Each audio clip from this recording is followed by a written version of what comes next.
and returned to the Israelite camp. Up to this point, archaeology and military strategy are remarkably consistent with the Bible's build-up to the battle.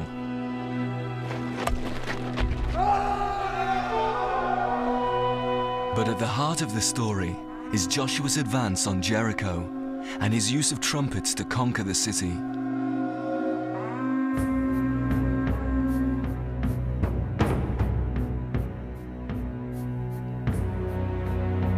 According to the Bible, Joshua's first tactic was to cross the River Jordan and establish a bridgehead on the west bank, within a mile of his target.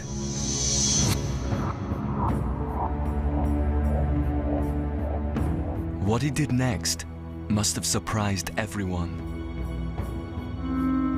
Rather than march towards Jericho, he ordered his troops to march around it. Once a day for 6 days, accompanied by priests blowing trumpets. This is a strange tactic. Perhaps here fact gives way to fiction.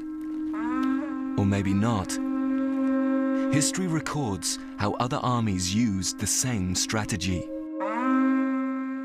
We know the Romans, upon occasion, would tend to say march up to a city and march away again. They march up and away and up and away, and basically lull the inhabitants into a false sense of security when they didn't know what was going to happen. Then all of a sudden, boom, in they go.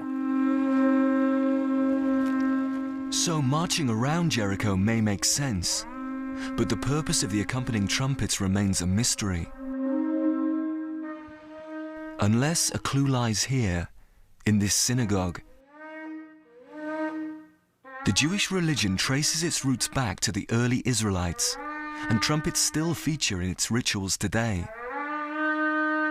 But not the modern trumpet as we know it, according to musician Alan Friedman. This would be the type of horn that the priests at Jericho would have blown. This is the horn of a mountain goat, also known as a ram.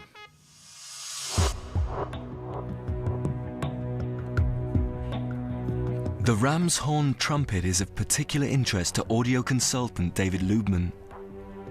He's an expert in the role of sound in ancient religion, and especially interested in the Joshua story. Today he's working with Friedman to conduct a precise audio analysis of the trumpet. Hopeful it will shed light on its role in the battle.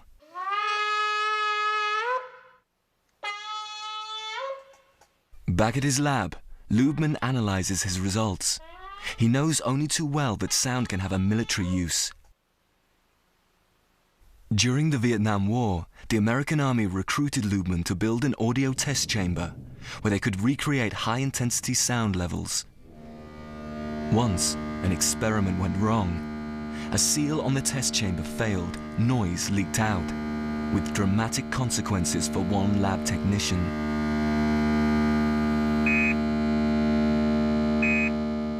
One of the technicians, perfectly sane and stable, upon hearing the sound, was set into flight. He ran away, and in terror, and he didn't come back for hours that day. We didn't want to say anything to him, but such was the power to frighten and to create a sense of awe.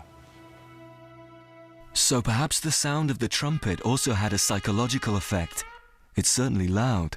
We're getting about 93 or 94 decibels of sound intensity when I measure 9 feet from one shofar. And if we had 7 shofars, then that would be 93 plus 8.5 decibels higher. That's the sort of levels that you'd expect to hear at a rock concert.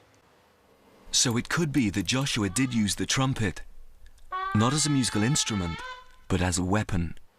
I think sound does play a very prominent role in the book of Joshua to create a sense of shock and awe. But according to the Bible, Joshua didn't just rely on trumpets to create shock and awe. A siege like this could drag on for years. But just 1 week into Joshua's attack, the battle reached its climax. On the 7th day, the Israelites circled the city, not once, but 7 times. Then all 40,000 soldiers let out a deafening battle cry. Think of it in terms of somebody inside Jericho. You're watching these people for a week now. All of a sudden, they're shrieking, they're shouting. Just at the time when you need to talk to your other people to, watch out, here they come, you can't hear yourself think, let alone say anything. The Israelites, on the other hand, knew exactly what they're doing. They have no need to talk. So the din would have been just ear-shattering. It's at this point the Bible makes its most spectacular claim.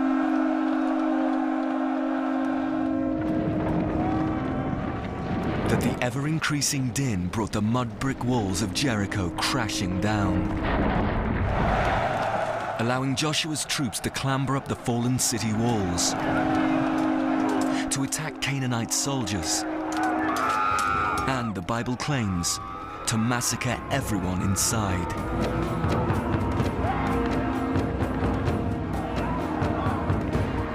Apart from Rahab and her family, all of Jericho's inhabitants were killed.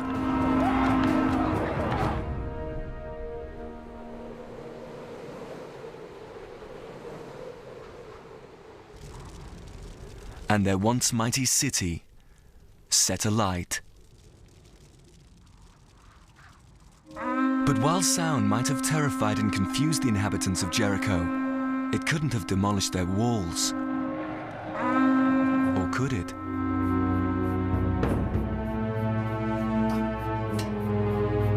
The possibility intrigues Professor Barry Gibb of Liverpool University's Audio Research Department.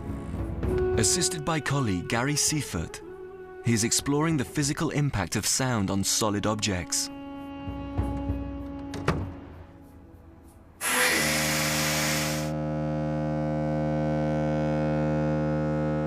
Sound can destroy structures if you take as the premise that sound is a pressure is a force, and that any force, if it's big enough, will move a body. Resetting on linear. Okay. Happy. Go. Gibb and Seifert are currently conducting experiments to understand the exact science behind the phenomenon. What I'm doing here is to put some powder into the funnel. The idea of this simple experiment is to see if sound energy alone can cause the powder to flow. The experiment uses a fine powder, gypsum, in the belief that if sound can move a powder, it may affect a solid object too.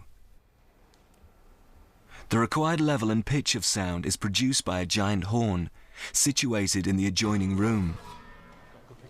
The two scientists sit at a remote monitoring station.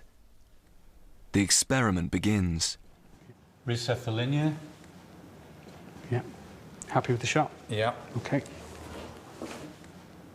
When the horn is off, the powder sits in the funnel. When it is on, something remarkable happens. The powder flows like a fluid. Why this happens is still a mystery, but Professor Gibb believes sound waves break the bonds between the powder particles. The effect is dramatic and opens up the possibility that a solid object may also be affected. This is a brick similar to the ones that would have been used to construct the walls of Jericho, and we intend now to replace the powder with the brick and repeat the test. Happy? Go. The experiment begins again. If the brick disintegrates, it will go a long way to explaining what made Jericho's walls fall down. The sound levels produced in this test chamber are significantly higher than Joshua's trumpets. If the brick does not respond here, it's unlikely to have been damaged at Jericho.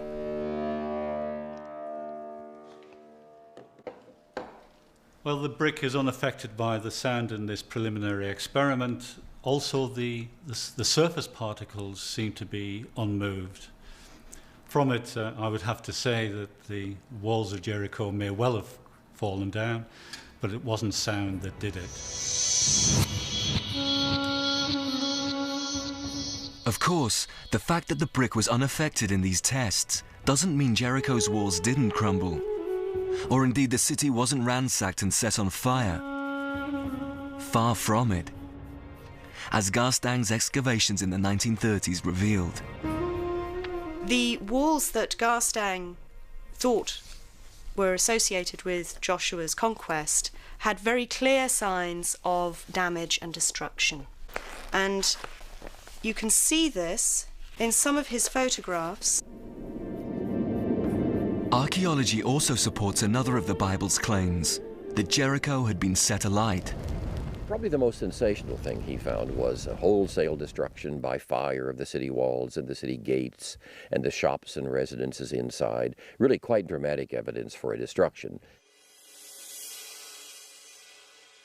It's now clear the sound of trumpets alone could not have caused that devastation. Yet many of the facts do fit. The archaeological record seems remarkably consistent with Jericho's fate as described in the Bible. But if trumpets didn't bring Jericho's walls tumbling down, what did? Perhaps there's a clue earlier in the story.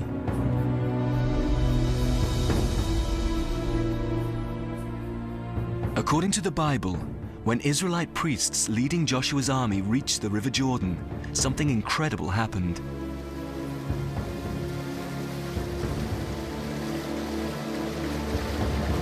The water level dropped.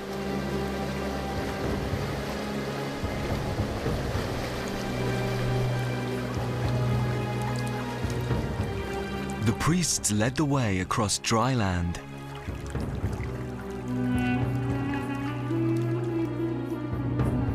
It's a miraculous moment, but not the only time it happened. The Jordan also stopped flowing in July 1927, and these photographs from the time tell us why.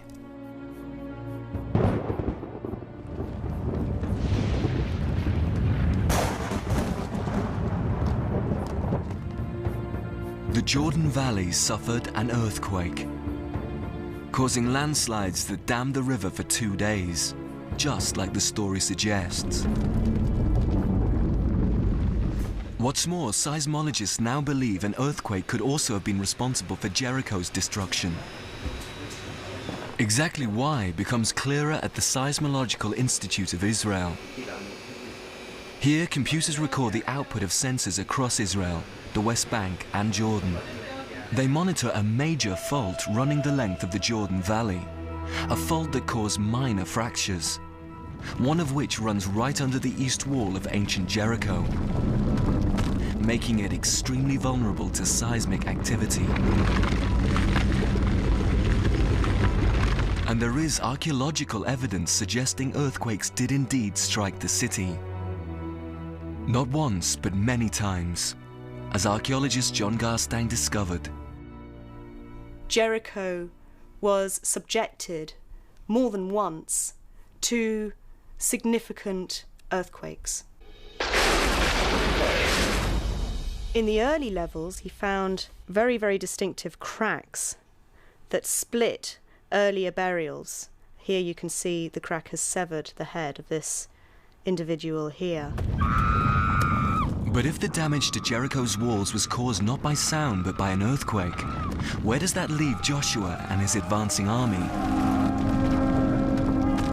Perhaps the earthquake conveniently struck Jericho at the same time as the Israelites attacked the city. Remarkably, that's just what Garstang's evidence suggested. Garstang found evidence of earthquake damage in the walls that he associated with the Joshua conquest. Very, very clear evidence of earthquake damage, tumbles of bricks, repatching, and general disarray of masonry. With the addition of earthquakes to the story, Garstang's discoveries seem to confirm almost all details of the Bible writer's account. It seems that Joshua did conquer Canaan, just like the story says. But there's a problem. In the 1950s, another British archaeologist followed Garstang to Jericho, and that's when all the trouble began. That archaeologist was the renowned expert Kathleen Kenyon. She became interested in Jericho when John Garstang asked her to re-examine his findings. In 1952, Kenyon began her own epic excavation. Kathleen Kenyon